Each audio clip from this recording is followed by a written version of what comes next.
Hi everyone, and welcome to another episode of the Freelancers Tea Break.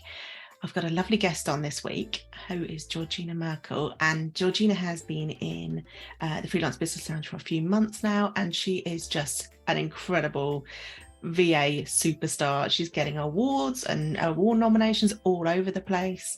But I think, like a lot of freelancers, she has some really great tips to share about kind of balance and mental health and things like that. So I thought it might be really useful to have Georgina on. So I'm going to pass over to Georgina to do a quick intro. Thank you. That was all lovely. Yes. So I am sitting here with a hot chocolate because it is a tea break. I'm Georgina. I am the owner. I say owner, but it's not really a business. I'm a sole trader, the organised personal assistant. That comes from when I started my business. I was going to do VA work. And then I naturally fell into some more management style roles, business management. So I call myself an online business manager now. And I still do VA work, but lots of it is management that is a bit more structured and strategic than carrying out admin tasks. So I still do a lot of that, but I also do both. And I have been freelancing for 3 years almost. And I did a bit of that while I was employed and I was doing my freelancing. Then I did part-time freelancing and part-time working. And then I left my job in January 2021. And I have been full-time freelancing ever since. And when it comes, I had not heard the term freelance before I started. I just thought self-employed. But my work's a bit of a mix. So I have some, I think what we can call them anchor clients that I've worked with for a long time that I continue to work with. But then I also work on a project basis for different clients as well. Usually it starts off as a project, then it turns into long-term work. And I do a mix of things. So I might, carry out a whole project from start to finish once the clients come up with the inception. I might do that within an organisation where I'm doing VA work as well. And at a couple of organisations, I'm the social enterprise manager. So I work with the CEO and the therapeutic team and carry out all the operations side of things and take direction from their CEO plans, strategic direction, goals and funding. So that's kind of, where I sit. I'm always wowed when you jump on the calls by how much work you're doing and how much you're juggling, because it sounds incredible. And like you're making a massive impact on these companies. Thank you. I mean, it's really lovely and I really love it. I work a lot right now and I'm happy with that, and maybe that's not the case forever, but yeah, I'm what I would call fully booked. I really only take clients now, and I have only done really this year through like recommendations or referrals and on a case-by-case basis. And I have a really small team I work with. So I have one employee and a freelancer who work very little hours. So maybe 5 to 10 hours a week, maybe, picking up various bits and pieces or working directly with my clients. And one of those is my sister. Oh, that's so lovely to be able to work with family. Like I freelance for my sister's business. So it definitely is a lovely thing to be able to do. An excuse to hang out as well. Yeah, I mean, since we started working together, that's brought us closer together as sisters. Like, we're really close now. Not that we weren't before, but in a different way. We talk every day because we talk about business. And she did a year in industry with me. So she did a whole year out of university, came and worked with me full time, lived between home and Wales, where I live, and learned like the ropes essentially. Now she's gone back to university. She's doing a HR qualification as well, which is what I did and how I started. And finishing her business degree, and she's doing 5 hours a week while she does that. Friday's her working day. And then she's going to go off and get some work, get some experience, go and do some HR, which will be really useful. And then potentially come back in the future and then, carry the business and as well and work together with me, which is really lovely. So that's like a really nice plan. And that's been a real learning curve for me as well, like working with your family, but also managing someone else. And I've learned so much stuff. I was not good at it in the beginning or in the middle, but I think maybe hopefully towards the end, I'm much better at it now. And so, it's been really, really lovely. It is sometimes a bit of an adjustment working with a family, I think, because the boundary isn't necessarily as strong as it would be with a traditional freelancer or an employee. You kind of almost have to remind yourself sometimes, like, I have to talk about this professionally, or at least approach this professionally. Oh yes, that is just the truest thing. Even now with her, I struggle with boundaries, where that is not so much of a problem with my other clients. It's something I learned a lot in my employed job, but with her, that's harder because I lean on her for support, even though she's younger than me. So, and that must be a lot of burden to carry, because she's carrying my thoughts about my business and my clients, as well as trying to work in the business as well. So that was pretty tough for her, I think. But it's really lovely. Like, she called me a few minutes before we came on, and I'm going to call her back later, and we talk about home stuff, but then we also talk about business, and it makes it really nice. And sometimes we don't know where the boundaries are. We're like texting late at night about work or talking back and forth, and she always reminds me. She sent me a text the other day just say, like, you're working hard, like, take a break, like. And that's nice, because it's nice to have someone else say that to you, and from a caring perspective of family member, as well as like somebody that's in the business with me. That's really lovely. So that kind of brings us nicely on to how, because you're booked out now, you're really busy. So how do you both maintain some balance and also kind of support your own mental health? Yeah, that's a tricky one for all of us, isn't it? I think one of the biggest things for me right now is, one, I've been through a lot of therapy in the last couple of years to work on things that were limiting my life, my thought patterns, and the way I carried my emotions. I struggled with emotional regulation. So I've done that, which has really helped. That's massively, because I've kind of gone over things that maybe, and like talked about the things that start those feelings in you, like those trigger points in your life that make you that instigate those thought patterns almost. So then I've been working on acceptance and commitment therapy, which is ACT, all about kind of accepting where you are in your life and committing that you will live a good life, almost, whatever that is to you. And so that's really lovely, because I'm very grateful now for everything. And I look at like a year ago, 2 years ago, and there's a lot of growth. So that's really lovely. So I've done those things, and that's kind of like the personal development. Not being too hard on myself is a really big one. I am a perfectionist, naturally, want everything to be perfect. That then can cause procrastination sometimes, because I'm so worried about getting things perfect, I can't do the job or the task that I need to do. So battling that, and just facing that fear, in that, like, it's okay not to be perfect. It's okay to be tired and to take a rest, but it's also okay that I really enjoy my job right now and I want to work a lot, as long as I'm making the steps to balance that. And you talked about balance, so doing things that serve me and feed me almost. So I do that through I swim a lot, I see my friends, I drink a lot of hot chocolate. I don't know, it's just like magic in a cup. Yeah, that truly. I try and make sure I get enough rest. And I find the happier I am, the less sleep I need to be happy. But when I get into a difficult spot, I need more sleep to recover. It's just like that rest and recuperate thing. So when I'm anxious or stressed, I actually need more sleep. But when I'm feeling happy and more settled, even if I'm working a lot, I need less sleep to function, which is, it means that is working. So just making sure I get that cycle of sleep properly.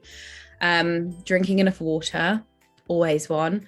And then reminding yourself that you can take toilet breaks, because I'm sometimes so engrossed in what I'm doing, I just forget to go to the toilet, which is silly because that's like a human need, but it's true. What other things do I do? I use an app to record like 3 happy things a day, and then you can look back. It's like Time Hop, but it's called Happy Full. Yeah. And it's like 3 things a day, and you just pop them in. You can pop a photo in, and then you can look back a year ago or like special moments, and it'll pop up and tell you. So just like Time Hop. And I really love that one. And just watching my favorite programs. I like reality TV, so I thought I'd just absorb myself in reality TV. Watching Real Housewives is like the ultimate escape. Doing all that stuff and just making sure I take time for the people that are important as well. My husband, I make sure I devote some time to talking with him and giving him attention. And being around my dogs. I mean, don't animals make everything better as well? Unconditional love. And they're just funny as well. So aren't they? So it's like that whole balance. I mean, that it's just like doing all the good things that serve you and then doing all the work stuff and marrying the two and accepting that you're not going to please everybody and that sometimes people are going to be unhappy, because it's hard not to take things personally, even if it's on behalf of a client or it's something in a business, or and focusing on the good stuff. I do that thing where I've got lots of testimonials or like nice cards people wrote me or anything like that, put them on a board in my office. I save those testimonials in my phone in a notes app so I can just go and check on them and I can remind myself. And that's good for social proof for your business as well, but also just to remind you that you're doing a good job, and taking the small wins. So all of that kind of thing is that balance, and maybe making a plan for the future. I mean, maybe I'm going to start putting together a plan of like what happens when I'm not happy working at the speed I am, working 50 hours a week or whatever. That's a lot. At some point that might not serve me as much as it is doing right now. So like I need to plan and adjust for that circumstance. So all of that things, and also knowing that things are coming naturally.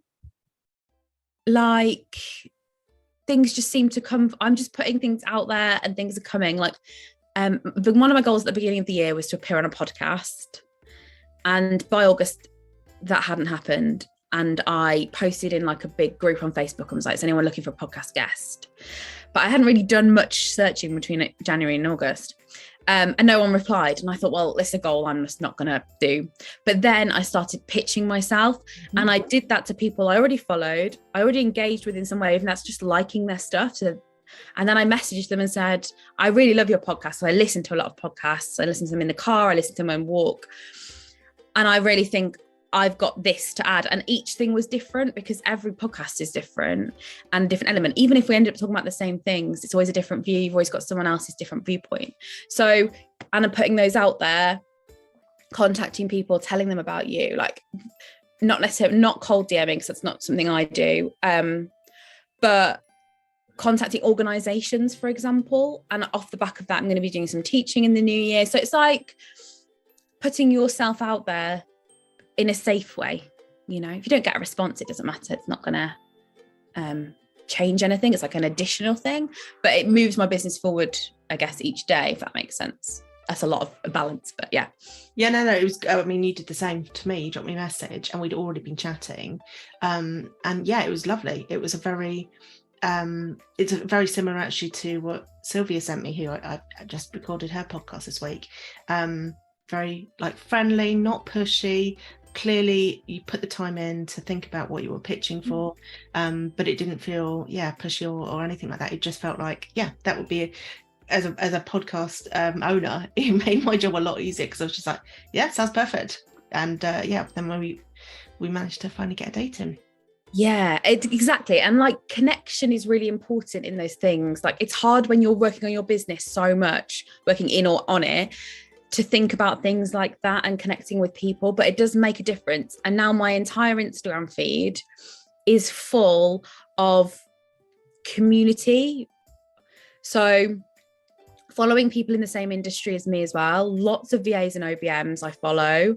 And there's competition always, because I went to a conference where it was just VAs and you're basically all vying for the same clients. Yeah. But there was so much community because everyone accepts that, one, everyone's not the right fit for everybody, but also that community.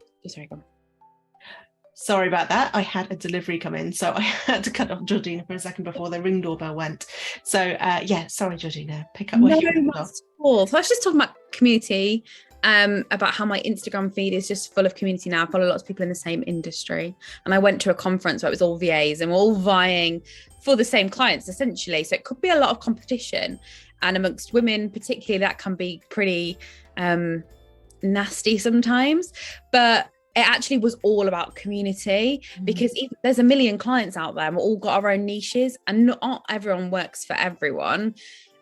Works well, because we're all different people, we all have different styles, and it was just nice to be around people that were all in the same kind of situation.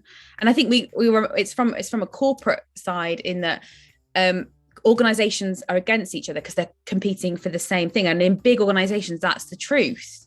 But when we're working on our level, there's no way we could fit in 150 clients, but 25 VAs might be able to fit in 150 clients. So it works out nicely. And that's kind of where that comes in. So I followed lots of people who I aspire to be like, or who set realistic examples of life. So lots of people in the freelance biz, whether that's a coach or mentor or a teacher or a specialist or anything like that.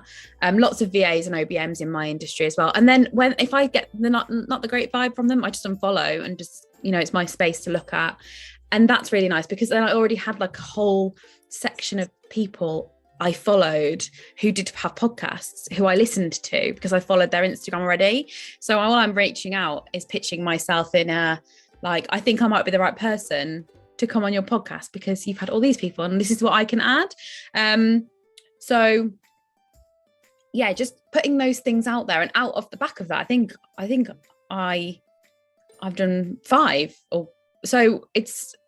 And each of them has been different and have a different coverage, I guess. And I think community is important here, because obviously I joined your lounge. I joined back in August, and through August I couldn't join any of them because I was working away, any of the meetings. So I had the hub, but when I started in September and I started joining the meetings, it's suddenly a hole I wasn't sure was there filled up, because when you're employed, you have that community thing. And when I lost that in lockdown, it was one of the reasons why I left my job, because it didn't serve me anymore. And I decided to go on this route, which is different. I have loads of different clients and it's different connections. But then there's a whole community of people there, all different, all working on their own thing. But every Monday and every Thursday we check in. And we all just talk about what's going on, even if that's a personal thing. And I'm an oversharer. So when I don't have that oversharing ability, because I don't do that with my clients, and I live in North Wales where I am away from my family. So having a group of people where you can just come on and be like, this happened to me this weekend, which one thing that happened this weekend I did on Monday, or just, and the ability for them to be optional. Yeah. I can't always make them because I have calls, but it doesn't matter because not everyone makes every call. We just drop in and out, we jump on, we have accountability, and that is so lovely. And it's just filled the little hole I didn't know was there. And I feel so excited for a Monday now for calls, or a Thursday, because I know that we're going to catch up and I get to hear what everyone else is going on and what going through and all those different things. So it's so lovely. Oh, I'm so happy to hear that. And I think we're all oversharers in the group, which is a really good thing. Or I think people feel comfortable because they know there's no, I don't think many of us have got our masks on, whether that's my ADHD mask or other people's anxiety masks or anything like that. Everyone's just honest on those calls, and pretty much every single time someone comes up with a problem, there are other people nodding on that call, other people who get it. And I think sometimes that's just really helpful to know you're not alone, and you're not alone in feeling like this or struggling with something. And I know perfection and imposter syndrome and all these things come up so often. And even at the moment, a lot of people are feeling like they've lost their mojo a bit, and the fact that so many people are feeling like that makes you kind of think, oh, actually it's probably the weather and the changing of the clock times and things like that. It's not that I'm no good at what I do or anything like that. It's an external thing, and that sometimes can be really reassuring for people to come away and go, oh, okay, so that's not my fault, or that's I'm not being unreasonable or anything. Yeah, and we put too much pressure on ourselves as freelancers because we are the one person that holds our business together, and we're often inside clients, inside client organizations. We feel that we have to perform 100% all of the time. But the reality is that if you were employed, we would never be performing 100% all of the time, because there are times where you might go into work and not really do that much, or it's super busy and you're working all of the hours. And we put too much pressure on ourselves to be the 100% of the time, because we're charging clients for our time and our expertise and our knowledge. But the reality is them themselves as well also have times where they take their foot off the pedal, or they're struggling to like conceptualize what their business is or what the strategic goal is. Or they're unhappy in it in that moment. And then, so we do put that pressure on ourselves, but it's nice to know that you're not alone. I think that's where the lounge comes in really nicely, because you have that. And also while you're talking and you're explaining and we're talking, and you're responding, Emma, in the chat, people are like cheering you on. And have you ever been in a group chat where you write something and no one responds to you, but then someone else writes something and everyone responds to them? I've been in that group chat so many times in my life. Even now I'm in group chats where that happens, but that doesn't happen in the lounge when we're in it, because everybody gets responded. I just feel valued to be there, and I value other people as well. And we're all honest. And like you said, masking, I must have masked anxiety for so long. I'm not sure where the boundaries sometimes between masking and me are. And it's nice to be there where everyone's just kind of themselves, and like for an hour we just kind of all share what's going on for us, and that's really lovely. I think it's a bit cathartic sometimes, because we don't always come in and go, oh, we've done this and we're great. Sometimes it's like, I'm having a crap day and I just need to talk about it, or like you were saying, that kind of thing. And actually, interestingly, going back to what you were saying about when you were meeting with all those VAs, I found personally that the VAs or the freelancers who build a community and talk to other freelancers and support each other and help each other up, and they really want each other to succeed. Whereas the people who don't create that community, who isolate themselves, tend to be maybe the ones that are more competitive or don't necessarily want to work with other freelancers. And I really feel like that's a loss for them, because everybody's so much stronger when we work together. Even though we're working on our own stuff, even though we're working for ourselves, having that community is so important. And I'm an introvert, so the idea of being in an office is my idea of hell. And we were kind of talking about this before the call about like, for example, when going to networking events and putting on that kind of mask of confidence and friendly and stuff. But although I can't be extrovert all the time or anything like that, having those pockets of moments in communities where you are able to be yourself is just so important, and probably something that is harder to do if you're in an employed role. Yes, definitely. And talking about the introvert extrovert thing is really interesting, because I always thought I was an extrovert, and I always came across confidently, even if I wasn't. And I always thrived off being around people, particularly people that gave me the same energy back. But through when I've done counselling and we worked on that, there was a reason why I was burning out so much. And really, it's because I'm an extroverted introvert. Yes. So my natural state is to be on my own, and I need that time to recover, even if that's like in bed watching something on my iPad. Like, if I don't have that time, then I can really struggle. So even though my like outside is extroverted, and I do thrive off being in a group and being around people, because and that's why I find the lounge so useful, and I do absorb people's energy because I'm an empath, and I can give back and I can pick up on people and connect with people, and that really works well. But my core self, when I'm really recharging, is being on my own, which is what my natural state is. And so working on that and working out that was who I was helped so much, because then I know what I need to give myself to be that person, to be confident. And like I said before the call, before we started recording, I went to this conference networking event, and we were talking having difficult conversations workshop, which was amazing to go to. I would never have thought that before. but you're sat on a table with 6 other people and you're all sharing your barriers and things that hold you back. And that's just, it's so nice. It was such an enlightening conversation. But I said anxiety, because coming here at this event is such a huge thing for me, because I wouldn't have done that normally.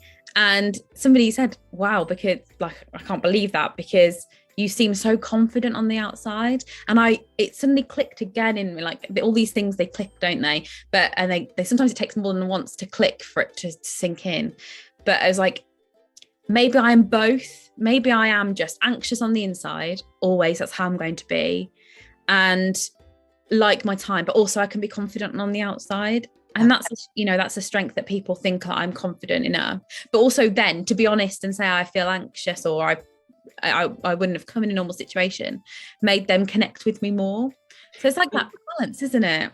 I think, interestingly, I think the anxiety sometimes, because I definitely have anxiety, and I am the same. I go to events and things like that and can put my extrovert face on, and I actually enjoy it in the moment. But equally, the more I think about it, I often think, am I often putting that confident side on because the anxiety in me wants to be a people pleaser, and therefore I want to make everybody else feel at ease and maybe laugh, or, you know, feel more comfortable. And I think when you are not necessarily like really extrovert owning the room, but when you're animated and energized and showing real interest in people, that can be part of the anxiety, but in a good way, if that makes sense. Like it's almost, for that moment in time, it allows you to be kind of the person that is people pleasing, but it kind of feels good yourself. Does that make any sense? I feel like I'm rambling now.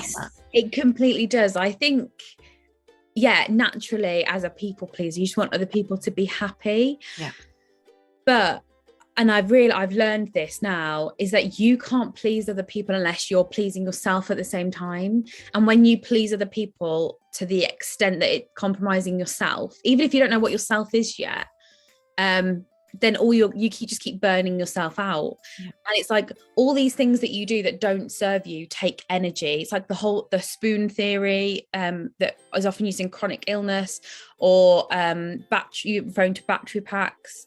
You know, when I first had my very first counselling appointment in the middle of the pandemic, she said, you're at 1% and you're acting like you're at 100%. And you cannot sustain that. You need to like dial it down and work on how we're going to charge you back up, because otherwise you're just going to end up at 0% and you're going to end up ill, and you're not going to be able to work or do anything that you like doing at all. So it's like all those analogies, they're true for everybody. We all have things like social batteries and energy batteries and spoons, and that we're all giving that and all this stuff.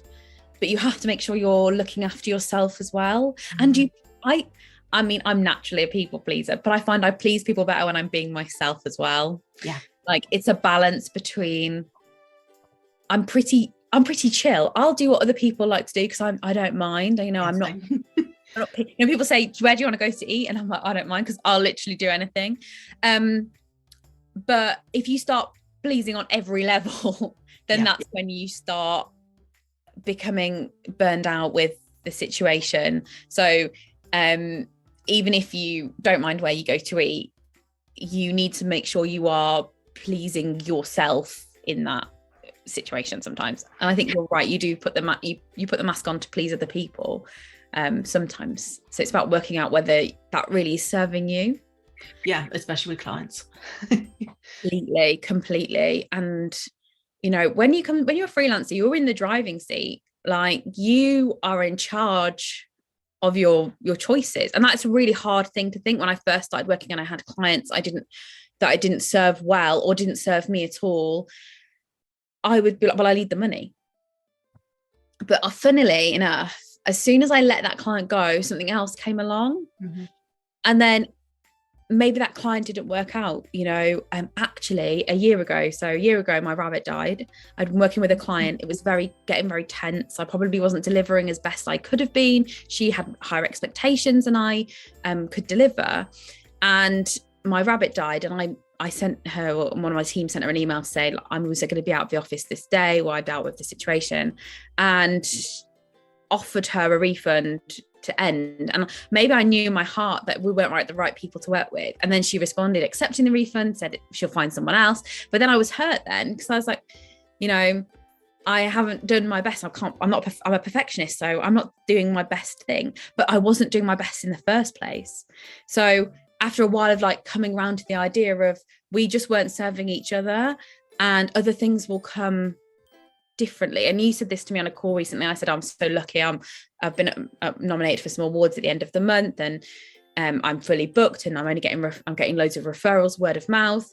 And you said, that's not luck, that's because you're doing something right. Mm-hmm. And then that was like a light bulb again for me, is like, yes, I am doing something right. It's lucky as well, but is it my own luck? Am I making that? I'm making that situation I can't think of the words, but like I'm making the events that cause this scenario. So that's on me as well. It's not just the universe's luck. Do you know what I mean? Yeah, I'm not a massive believer in luck, purely because I think actually a lot of it's more to do with optimism versus pessimism, and looking out for opportunities. And the people who are considered them to be lucky, in speech marks or whatever they're called, quite marks, are actually more likely to be people that look for more opportunities. Now, we can put privilege in there, and that is a huge part of it as well. But you put yourself forward for those awards, or you got put forward for those awards. Yes, that wasn't luck that happened. No, exactly. That was opportunity. Yes, exactly. And I created the situation with my first client that's become my anchor client. And we just vibe very well, which is why we've had such a good working relationship, and we work really well together. So that exactly it was an opportunity. It was like one job, one off that I just ran with, and then we just fit together well. And then I don't remember that before that how many jobs that I applied for I didn't get. You know, I think all I can think of when I look back on that is just me getting that one job, but there must have been hundreds of jobs I applied for using a platform that I didn't get. And I actually did have one other client before that, but he was just like a transactional client. Yeah. And then I met her, and that's where we carried on, and his job ended after the project ended. So it's like, we look back on things, don't we? And you're completely right in terms of opportunity and optimism. And I think because I began to accept where I am, that then created more opportunity, because there's no loss if I don't get those opportunities. I put myself forward for 3 awards this year, and one of them I was nominated for, and then I responded with the application. But I didn't have anything to lose if I didn't get them. I didn't even think I'd be shortlisted for any of them, so I had nothing to lose. But then when I got shortlisted for all 3, mm-hmm. and then actually when I went to the first award, which is in September, and I didn't win, I did not feel any emotion towards it. And I was preparing myself to feel quite let down, because it's nice to win an award, and there were lots of people there that were very accomplished as well and doing great things. So it was a really competitive award to apply for. But I was so happy to have been there and to have that opportunity in the first place, that I didn't feel anything either way, because I was so happy accepting in the place I was in. And I think that's maybe where, like you said, the opportunity comes from, because I'm less afraid of taking opportunities, because I don't lose anything by missing out on those.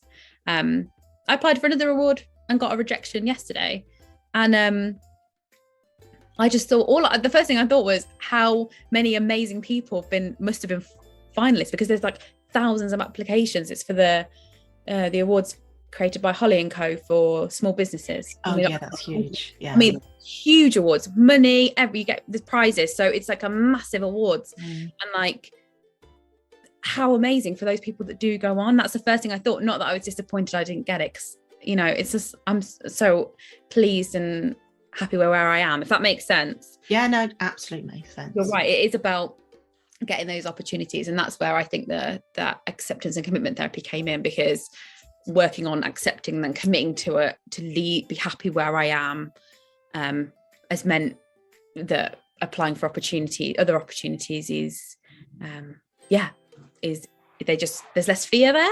Yeah. you can't let yourself down if you're accepting of where you are. No, exactly. And it's not a measure of how good I am either if I don't get them. It's just a bit of fun and rolling the dice.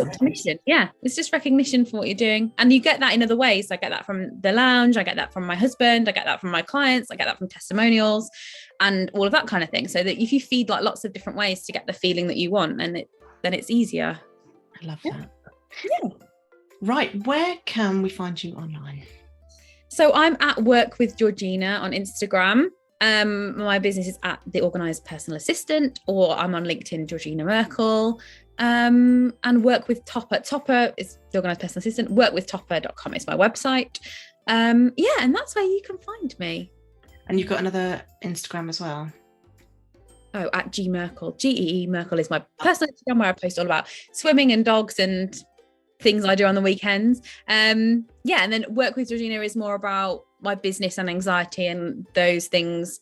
And I created that because I struggled to post on my work one because it's quite professional. It's documenting what we're doing as the three of us in business. And I didn't want to post there about anxiety and what it's like running a business behind the scenes. And also on my personal page, I've got a lot of family and friends on there, people I've known since school, almost people or acquaintances. And I felt like I felt conscious of what I was doing every time I posted and what people think of me. It's a big thing. I worry about what people think of me. And so I realized I was just not expressing and being honest about that. So I just started a new Instagram, followed all those people that I was talking about, all the people that I feel community with, and just started posting. And there's no